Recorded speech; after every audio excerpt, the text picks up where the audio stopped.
Bueno, bienvenidos, bienvenidas, gracias por estar acá. Gracias, Rosario, por abrir este espacio en nuestro querido barrio. Es un placer y un orgullo tener un lugar como Espacio Peces en el barrio, en Barracas. Vemos muchas caras conocidas del barrio, así que hermoso que estén hoy acá.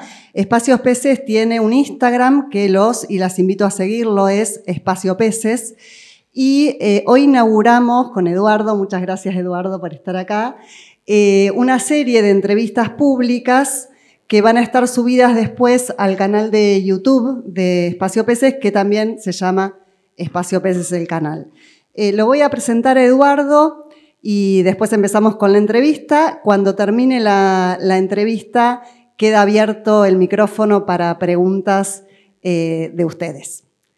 Bueno, Eduardo José Cárdenas nació en Buenos Aires en 1945. En 1965 se recibió de abogado, ejerció privadamente la profesión y luego ingresó a la carrera judicial. Durante 20 años, de 1979 a 1999, fue juez civil. Los últimos 10 años con dedicación exclusiva a casos de familia. En 1985, siendo juez, organizó un equipo interdisciplinario para atender las cuestiones de familia.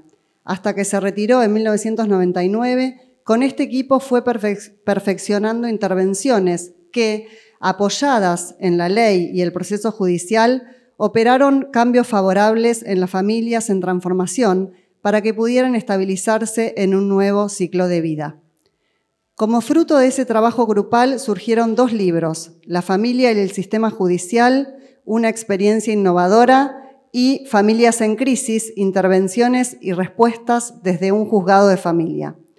Más adelante publicó Violencia en la pareja, intervenciones para la paz desde la paz, donde conceptualizó modelos de trabajo diseñados en base a cientos de casos de violencia doméstica.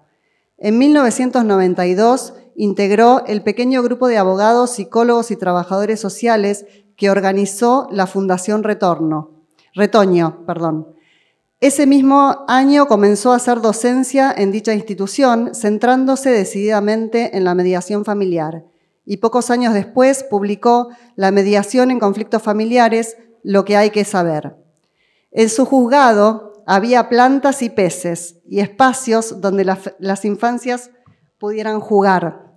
Siempre priorizó el proceso antes que a la sentencia, poniendo en el centro al ser humano. Fue el primer juez que visitó a las personas con problemáticas de salud mental en los hospitales y que peleó para que fuese un requisito que los jueces tuvieran que conocerlas antes de dictar sentencias sobre ellas. Además, ejerció la docencia en la Universidad de Buenos Aires en cursos de grado y posgrado y en instituciones públicas y privadas del país y del exterior. Ha publicado numerosos artículos sobre temas de familia y de derecho de familia en revistas especializadas y publicaciones en general. Una de sus actividades laterales, quizá la más importante y productiva, fue la dedicación a la historia argentina. Desde 1973, con Carlos Manuel Payá, ha escrito varios libros en los cuales se relata la historia de personas y familias argentinas. El primero en publicarse fue En camino a la democracia política y trata de las presidencias de Quintana y Figueroa Alcorta. Le siguieron el primer nacionalismo argentino en Manuel Gálvez y Ricardo Rojas, Emilio Becher de Una Argentina confiada hacia un país crítico y 3 tomos sobre la familia de Octavio Bunge, que es sobre el que vamos a charlar hoy, y tiene inéditos 2 tomos sobre Ramón Castillo y la Argentina de su tiempo, la formación de un político, y otro sobre la Revolución de Septiembre de 1930. Siempre con Carlos Manuel Payá publicó numerosos artículos de historia en revistas especializadas. Durante más de 12 años se dedicó a la fotografía, que empezó siendo un modesto hobby y se transformó en una pasión que lo llevó a recorrer muchos lugares del planeta, sobre todo países no europeos ni de América del Norte. Realizó con sus fotos 2 exposiciones. Al retirarse de toda actividad en 2010, puso en Barracas, y acá lo cito a él, su oficina de jubilado, y se dedicó a estudiar guión, alemán y yoga, y a ejercer la jardinería. Su casa en Barracas es un jardín salvaje en el medio de la ciudad, con patos, peces, tortugas y una cascadita. Su biblioteca tiene libros de filosofía, historia y arte, pero también sobre literatura de ficción. Y las obras artísticas en todas sus formas son infaltables en la casa, sin rectas líneas, que le pidió que diseñara a su gran amigo, el arquitecto Rodolfo Livingstone. Como fruto del trabajo de esos años, ha escrito guiones cinematográficos y nuevos artículos.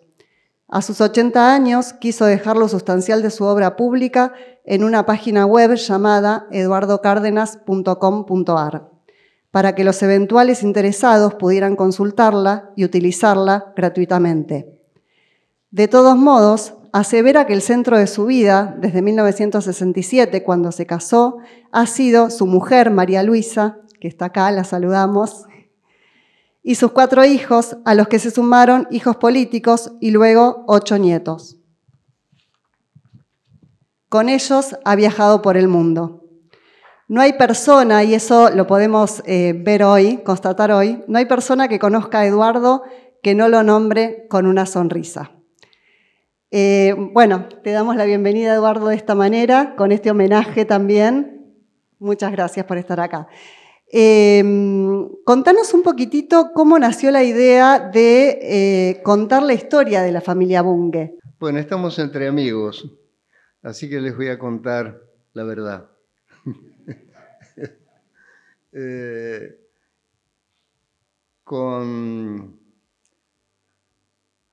Es difícil saber por qué uno hizo las cosas, ¿no? Pero tratando de hacer historia de mi propia historia, diría que yo tuve durante 40 años un escritorio con un vidrio y abajo tenía algunos papelitos, dibujos de los chicos cuando eran chicos, o una poesía. Pero algo que yo mismo había sacado de la literatura era una frase que me ha acompañado durante toda la vida que tuve escritorio con vidrio, que fue una frase de Dickens, que era un novelista que yo amaba mucho, con la que empezaba David Copperfield. Y él decía lo siguiente, lo voy a decir en inglés, no por presumido, sino porque es muy lindo la música de Dickens. Dice, whether I shall turn to be the hero of my own life, or that place shall be held by anybody else, these pages must show. Si yo voy a ser el héroe de mi propia vida, o ese lugar va a ser ocupado por alguna otra persona, estas páginas lo van a mostrar. Y yo siempre pienso que la vida, uno no sabe si uno la protagoniza o si hay alguien, en el caso de David Copperfield puede haber sido su novia, la que fue después su mujer, o alguna otra persona del staff. Pero en el caso de la vida de uno dice, ¿quién me habita que me está haciendo hacer estas cosas?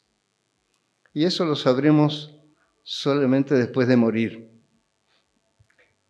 En cambio, en el caso de Dickens, decía, these pages must show. Estas páginas lo van a mostrar. Cuando él terminaba la novela, uno tenía que saber quién era el personaje o los personajes que habitaban en David Copperfield. Cuando terminemos nuestra vida, nos vamos a enterar de quién nos vivió adentro y nos hizo.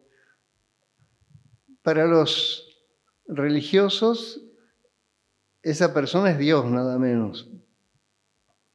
Y que va guiando los pasos de uno, aún los fallidos. En el caso de la familia Bunge, ¿qué fue lo que nos atrajo? Yo tuve una historia muy linda con la historia. A mí me interesaba la literatura, me interesaba la filosofía, Pero un amigo de la facultad, que lamentablemente no está acá, Emilio Deró, fue el que me impulsó a la historia y a la política. Él me hizo leer el Manifiesto Comunista, me hizo leer muchas cosas y me hizo pensar muchas otras, y organizó pequeños grupos donde íbamos a entrevistar gente, y entre los que entrevistábamos estuvo Abelardo Ramos, y Abelardo Ramos fue la puerta por la cual yo entré a la política. Un segundo amigo, a la historia, perdón. Un segundo amigo, gran amigo hasta el día de hoy, que está acá, Julio Gea Quintana, me impulsó a concursar para entrar a la cátedra de Ciencia Política como ayudante. Y ahí tuve la suerte de entrar y de poder dar un curso que se centré en la figura de Alberdi. Y a través de Alberdi, yo fui conociendo de Alberdi y de Abelardo Ramos, que es alberdiano, fui conociendo la historia argentina, y no hay mejor manera de aprender que enseñando. Después fui llamado en la Universidad Católica, seguramente Julio Gea debe haber tenido algo que ver con esto también, y fui ayudante de Julio Irazusta, un gran historiador y una gran persona.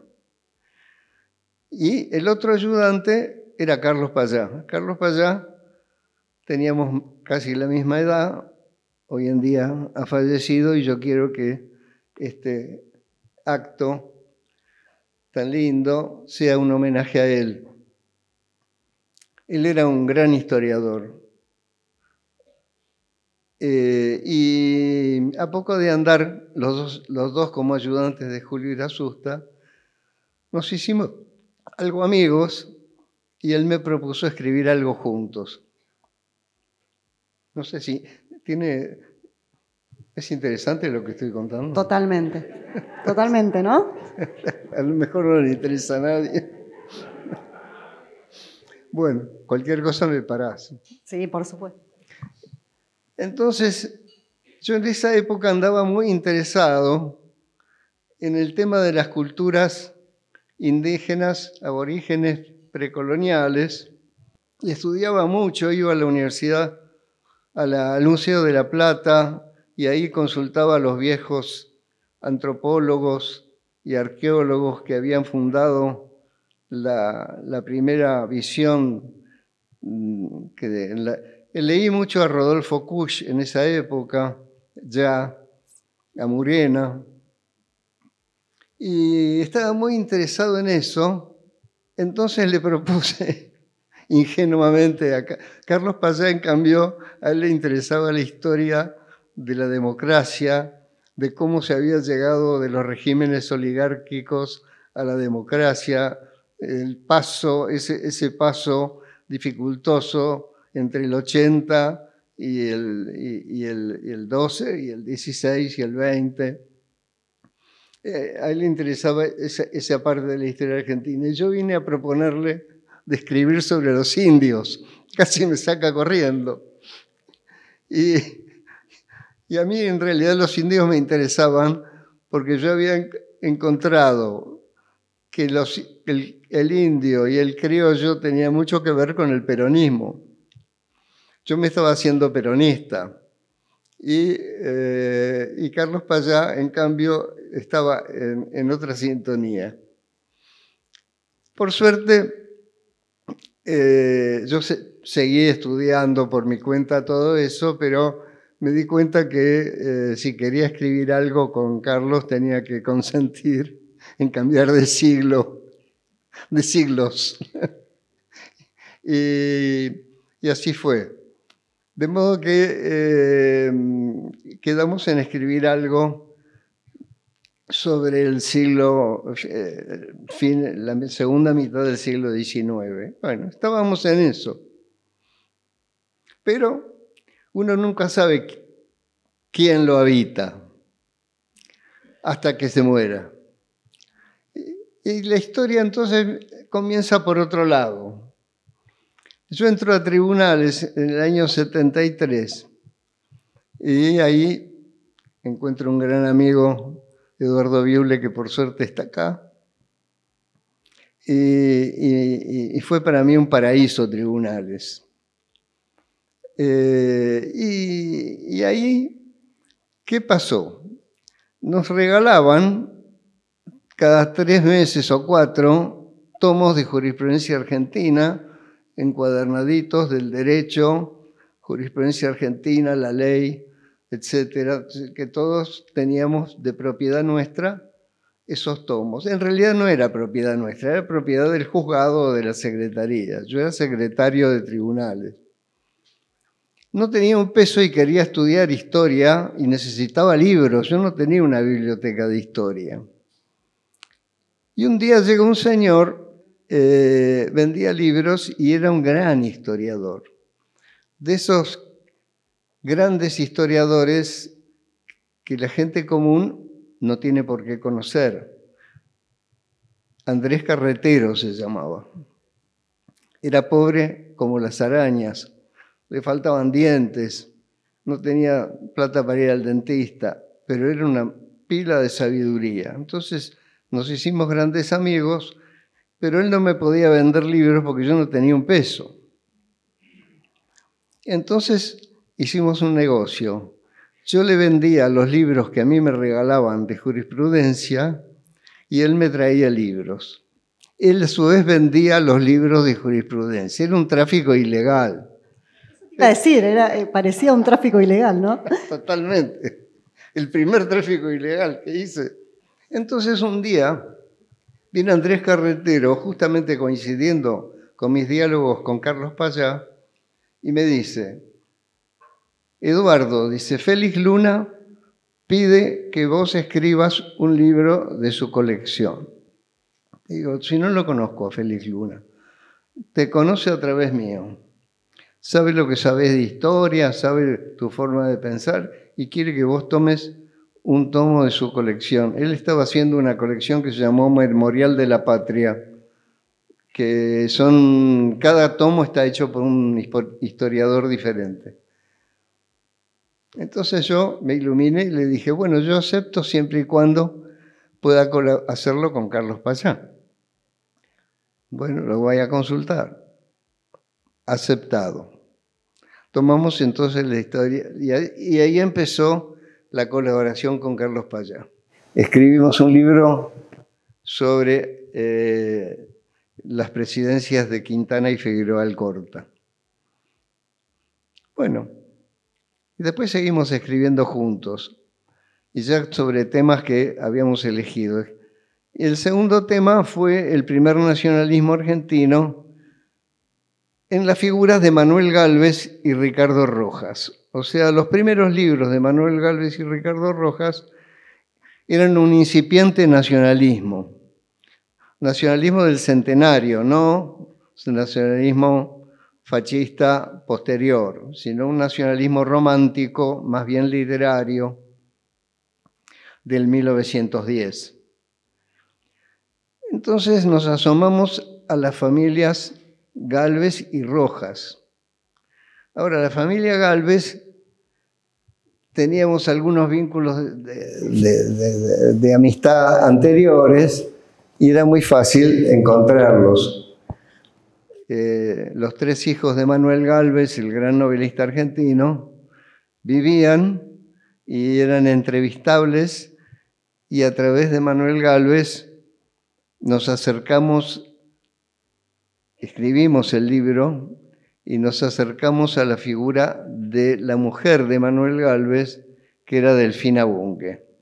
Que una mujer nacida en 1882, desde los 15 años, o sea, desde 1897, había escrito sin cesar un diario íntimo hasta morir en 1952.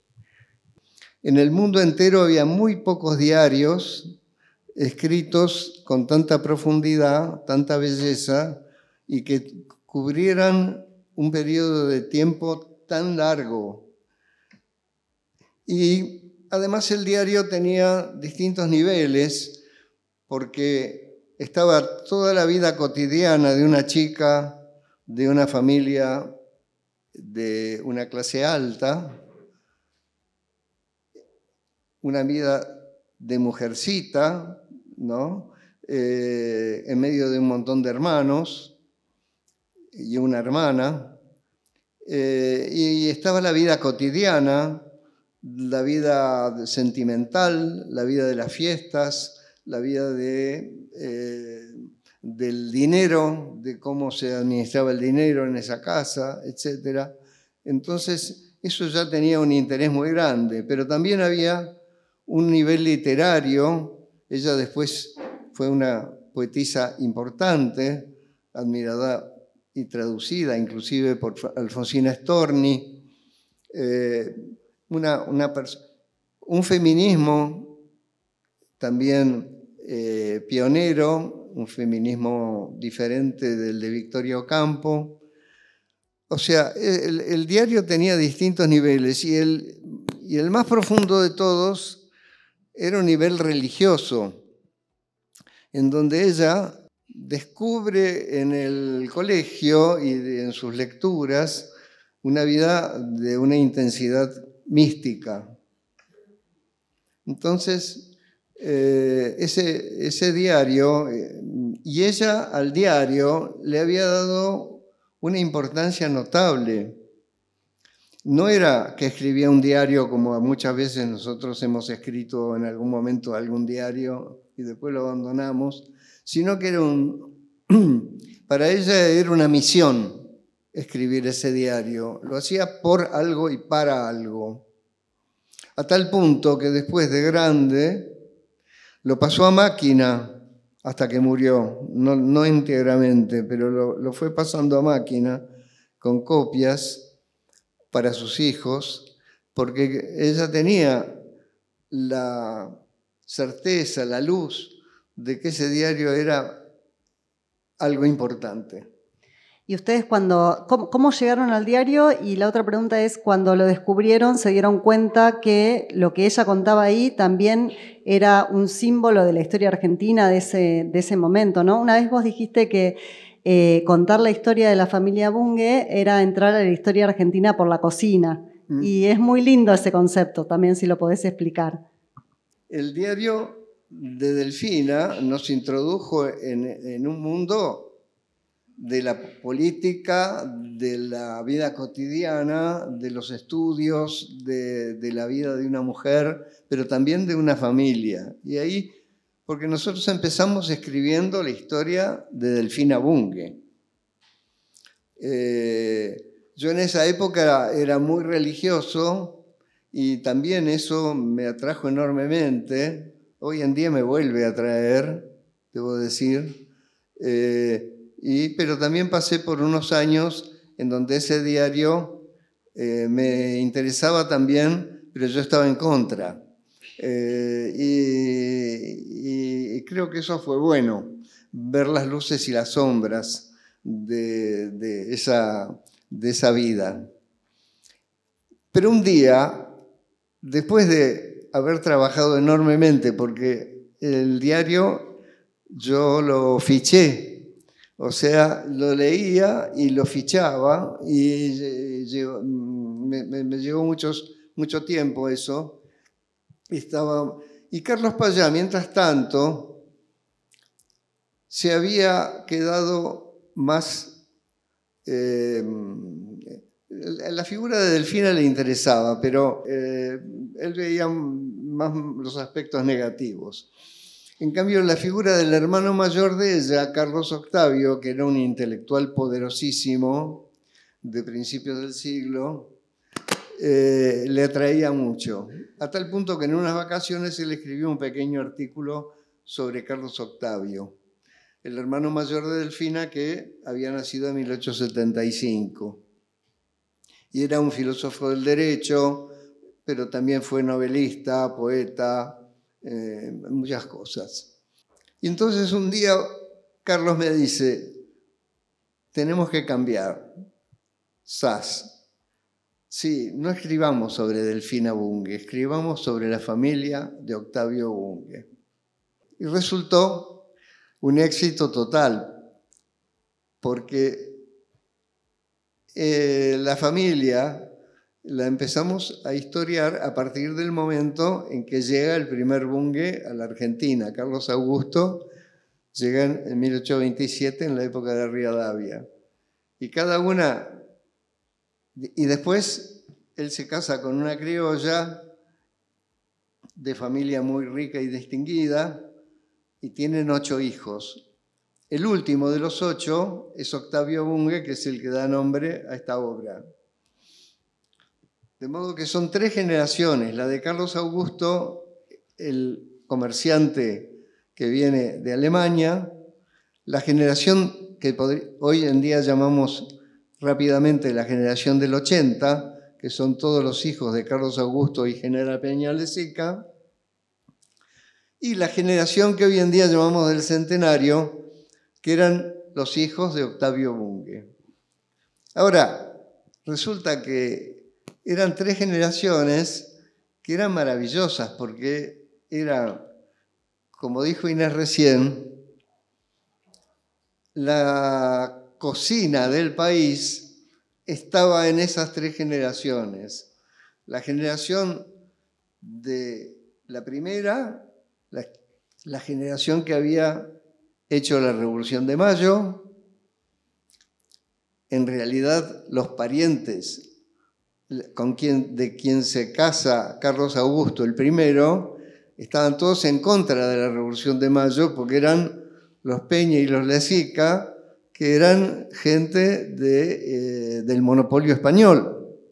Que no les convenía, digamos, que el país fuera libre, ¿no? Claro, no les convenía para nada. Pero bueno, se lo tienen que aguantar y, como suele suceder en la historia no solamente argentina, sino de todo el mundo, después rápidamente se reincorporan a los ganadores. Pero la reingambe española estaba bien fuerte, pero Carlos Augusto, pero una de las hijas, entonces una Genara Peña Lezica, se casa con un comerciante extranjero. Eran los comerciantes que estaban llegando, los ingleses, los franceses, los belgas, que se agrupaban en el club de residentes extranjeros, se apoyaban entre ellos, se apoyaban incluso para fundar las iglesias, luterana, evangélica, etc. Los cementerios, porque no se podía, en los cementerios católicos no se podía enterrar a los que eran herejes. Y esta gente traía la novedad del comercio de Europa, las cosas que no pasaban que antes por el monopolio español. Así que en realidad es un híbrido interesante ya ese matrimonio en sí mismo de un extranjero que al principio no sabía castellano, pero pone su negocio cerca de la Plaza de Mayo, empieza a importar cosas de Alemania, porque la familia Bunge en Alemania ya eran buenos comerciantes. Por eso es que a uno de sus hijos los mandan al Río de la Plata para expandir los negocios. Eso era típico de esa época. De modo que ahí tenemos el primer núcleo y empiezan a tener hijos. Tienen 10 hijos, después uno de ellos muere muy rápidamente, otro un poco más tarde, quedan 8, pero el total fueron 10. Ahora, esa generación, que están todos nacidos con la organización nacional, digamos, 1850, es la que llamamos generación del 80, y fueron todos brillantes, todos historiables, toda gente que que hizo el país. Está el fundador de Pinamar, ¿no? Bueno, Uno de no, ellos. ese es de la tercera generación. Ese es el hijo menor de Octavio Bunge. Ahora estamos hablando de los hijos de Carlos Augusto y Genara, que fueron Ernesto Bunge, el arquitecto, Emilio Bunge, que fue intendente de Buenos Aires 2 veces, Rodolfo Bunge, estanciero y también político, Sofía Bunge, que fue fundadora de una orden religiosa acá en Barracas, justamente para ayudar a los pobres, Laura Bunge, que se casó con Ángel Pacheco, una persona prominente en la época de Rosas, y todos ellos fueron notables en lo que hicieron. Todos dejaron su marca. Ernesto Bunge dejó acá en Barracas la iglesia de Santa Felicitas, pero también la Escuela Normal número 1. Bueno, en fin, no los voy a aburrir diciendo lo que hizo cada uno, pero Emilio Bunge como intendente de Buenos Aires también. O sea, era gente que creía en la educación, cosa que yo tuve un padre tan educador que durante muchos años yo mismo no creía en la educación. María Luisa decía, ¿cómo se puede educar una familia con un hombre que no cree en la educación? Yo no creía en la educación, pero los Bunge creían fervientemente en que podían traer de Alemania conocimientos, riquezas, tradiciones, músicas, hasta plantas, y todos ellos educaban a sus hijos en esa tradición. Por ejemplo, en la familia ya de la tercera generación, cada uno sabía tocar un instrumento. Carlos Octavio sabía tocar el piano, Roberto tocaba la flauta, Augusto tocaba el violín. Se juntaban para hacer cuartetos, sextetos. El padre les explicaba la botánica, les explicaba los grandes, a Darwin, a Haeckel, les explicaba el origen de las especies. Eran todos positivistas, eran todos evolucionistas, y les explicaba también el origen de las ciudades alemanas, y apenas pudieron y tuvieron unos pesos, los mandaba a estudiar a Alemania, y los otros volvían y educaban a sus hijos en esa, y los hijos sembraban especies raras en sus jardines y observaban con criterio científico desde chicos los juegos, por ejemplo, que ellos jugaban, eran siempre juegos educativos, pero se divertían muchísimo haciéndolo, pero no eran gente aburrida, de ninguna manera, al contrario, eran discutidores, jocosos, divertidos, peleadores también, pero siempre aprendiendo, siempre cultivando algo y observando cómo crecía, tanto en los chicos como en las plantas, como en los animales. Esto es lo que distingue esta familia. Una educación integral, ¿no? ¿Cómo? Una educación integral, digo. Totalmente, totalmente. Tanto en las mujeres como en los varones. Por eso Delfina, ya estamos hablando de la tercera generación, los hijos de Octavio Bunge, para que a ustedes les queden claro. Delfina quería ser una mujer, no le gustaba para nada la idea de la mujer casada. Por eso hablabas del feminismo, como ¿no? Del feminismo en sus principios. Era muy amiga de Victoria Ocampo. Claro, cuando ellas eran adolescentes, Victoria era más grande que Delfina.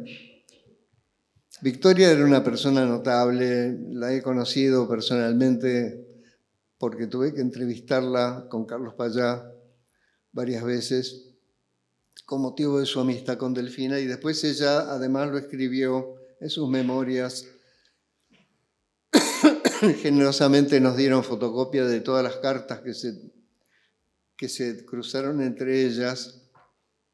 Y Victoria, que tenía un carácter de los 1000 demonios, me acuerdo todavía que yo todavía era medio joven, y fui con un grabador y le digo, Victoria, ¿podemos grabar? Por supuesto que no. Me dijo, y yo me quedé helado. Nunca me habían dicho que no podía grabar. Y era autoritaria, se sabía inteligente y se sabía linda y se sabía importante. Y así todo, le tenía una admiración tremenda a Delfina, que era varios años menor que ella. Eso era lo curioso. Y cuando se conocieron en San Isidro, ella se hicieron grandes amigas y se intercambiaron. Después, como en esa época se viajaba y se mandaban muchas cartas, se intercambiaron muchas cartas que son muy interesantes. En parte las hemos transcrito con Carlos en el tomo segundo. Y son como emblemas de dos feminismos diferentes. El de Victoria es un feminismo que es el que ha triunfado. Victoria tenía un feminismo de la equidad absoluta entre hombres y mujeres. Le gustaba jugar al tenis, pero también le gustaba, y esto los que la admiran tanto a Victoria a veces no les gusta, pero era así, le gustaba someter al hombre. Ella se pone de novia con Monaco Estrada, un hombre muy culto, muy fino y muy atractivo desde el punto de vista físico. A ella le enamoró la quijada, siempre me acuerdo de eso. Lo que le gustaba era la quijada de Monaco. Pero Monaco no le daba bola, y eso para ella era imperdonable. Y entonces ella se propuso no solamente seducirlo, sino someterlo. Y de hecho, cuando se casó con Monaco finalmente, lo consiguió. Lo logró, y a los pocos meses se consiguió un amante que era primo de Monaco, y lo humilló.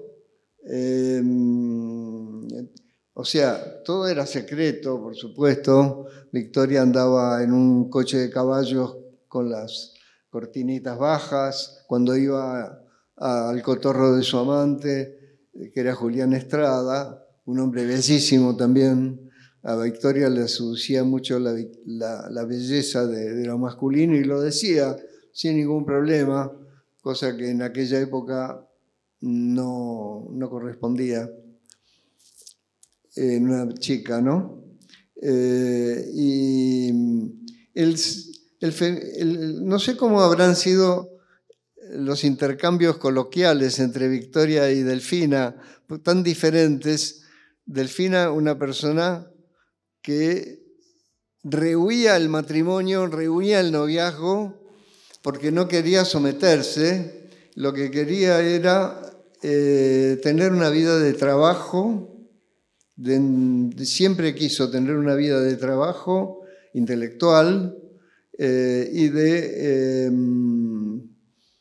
pensamiento. Un cuarto propio, ¿no? Un cuarto propio. Un cuarto propio, como decía Virginia Woolf. Sí, no sé si se hubieran entendido bien con Virginia. Delfina tuvo padecimientos también muy importantes cuando descubría que el mundo de los hombres y también de su noviazgo con Manuel Gálvez era diferente de lo que ella soñaba, no era ese camino por el cual ella soñaba. Sin embargo, debo decir que Manolo, decimos porque es como un amigo, Manuel Gálvez, fue tan admirador de Delfina que finalmente ellos lograron un entendimiento en donde ella pudo realizar su vocación intelectual y él también, a pesar de que obviamente un hombre nacido en 1880 como Manuel Gálvez era machista. O sea, no podía hacer otra cosa, digamos.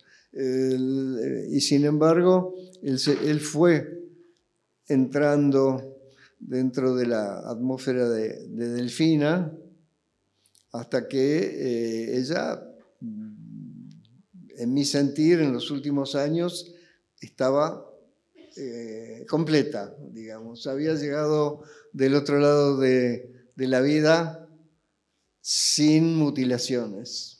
Eduardo, acá me hacen señas que tenemos que ir cerrando para darle la palabra al público, pero yo recién empiezo.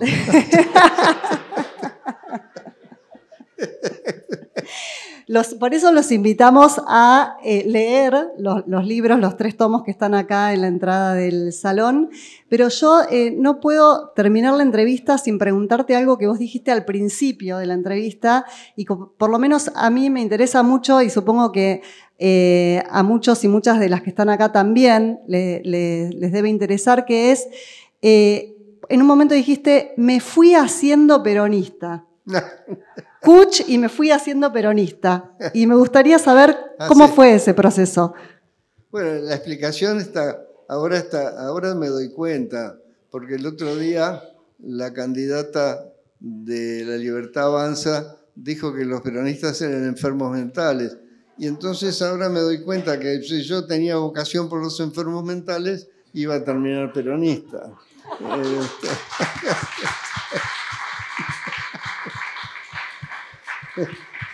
Está clarísimo. Pero algo que ver tiene tantas cosas, ¿no? Me acuerdo de nuevo de la frase de Dickens: ¿quién te habita? ¿Quién te habita? ¿Quién te mueve? Yo era,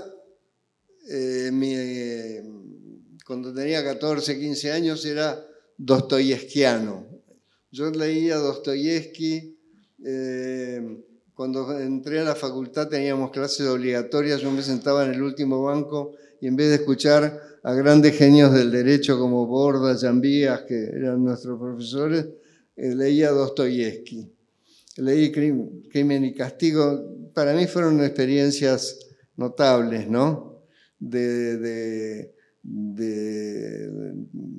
Verdaderamente de conversión, la de lectura de Dostoyevsky. Y la veneración de Dostoyevsky por la tierra y los hijos de la tierra, esa cosa muy rusa, que también es muy argentina, como descubrió Murena. El libro de Murena también es muy importante en su comparación de Argentina con Rusia, por más de un motivo. Me acuerdo una vez estaba hablando con uno de los Estrada, con José María Estrada, que era muy nacionalista y un gran tipo, y él decía, y yo le decía, de español no tenemos nada. Y él decía, ¿pero cómo? ¿Hemos nacido de un repollo? ¿De quién tenemos? De los rusos. Él casi me mata. Imagínate decirle a un nacionalista que veníamos de los rusos. Pero en realidad lo que quería decir Murena es que era el pecado original de América, que él llamaba así su libro, El pecado original de América, era ese afán de ser europeo, pero no ser europeo. En definitiva, no ser europeo. Y el peronismo es eso. El peronismo es, para mí, nació cuando el primer soldado español le pegó un trabucazo a un indígena nació la resistencia cuando se dieron cuenta que había algo que no era la flecha y que te podía matar. Y entonces, desde entonces, existe el peronismo como resistencia. Y como de alguna manera la resistencia a la civilización, en términos sarmientinos. Bueno, en fin, me has dejado bastante mal con esta pregunta, el auditorio de los... Perdón, pero lo contaste al principio y yo creo que muchos estaban esperando saber cómo había sido ese proceso. Muchas gracias, Eduardo, por la entrevista.